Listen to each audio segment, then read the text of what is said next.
لبنان کا سب سے مالدار آدمی ایمل البستانی تھا۔ اس نے اپنے لیے ایک خوبصورت علاقے میں جو کہ بیروت کے ساحل پر تھا قبر بنوائی کہ مرنے کے بعد مجھے اس قبر میں دفن کیا جائے۔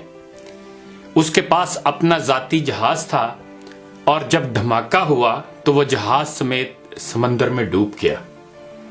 لاکھوں ڈالر خرچ کرنے کے بعد اس کے جہاز کا پتہ تو چل گیا لیکن لاش نہیں ملی جسے اس قبر میں دفن کیا جائے جو اس نے اپنے لیے بنوائی تھی۔ برطانیہ کا ایک بہت زیادہ مالدار آدمی ایک یہودی روت تشلر تھا۔ وہ اتنا دولت مند تھا کہ کبھی کبھی حکومت اس سے قرض لیتی تھی۔ اس نے اپنے عظیم الشان محل میں ایک کمرہ اپنی دولت رکھنے کے لیے مختص کیا تھا جو کہ ہر وقت سیم و زر سے بھرا رہتا تھا۔ ایک دفعہ وہ اس کمرے میں داخل ہوا اور غلطی سے دروازہ بند ہو گیا۔ دروازہ صرف باہر سے کھل سکتا تھا، اندر سے نہیں۔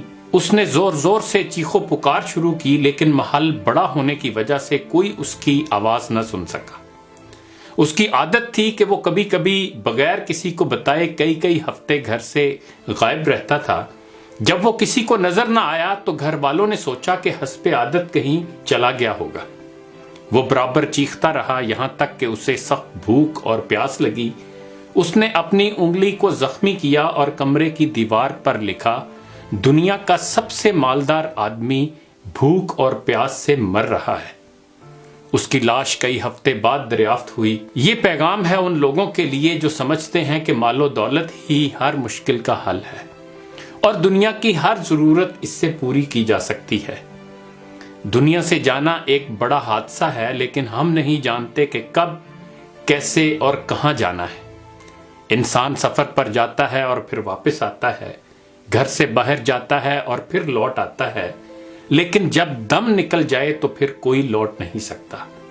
مبارکباد کے قابل ہیں وہ لوگ جو کسی پر ظلم نہیں کرتے، نہ کسی سے نفرت کرتے ہیں، نہ کسی کا دل توڑتے ہیں اور نہ اپنے آپ کو کسی سے برتر سمجھتے ہیں، اس لیے کہ سب کو جانا ہے۔ ایک آدمی ٹیکسی میں بیٹھا تو دیکھا کہ ڈرائیور قرآن سن رہا ہے۔ اس نے پوچھا، کیا کوئی آدمی مر گیا ہے؟ اس ٹیکسی ڈرائیور نے جواب میں کہا کہ ہاں، ہمارے دل مر چکے ہیں۔ قیدی اس لیے قرآن مانگتا ہے کہ قید تنہائی میں اس کا ساتھی بنے۔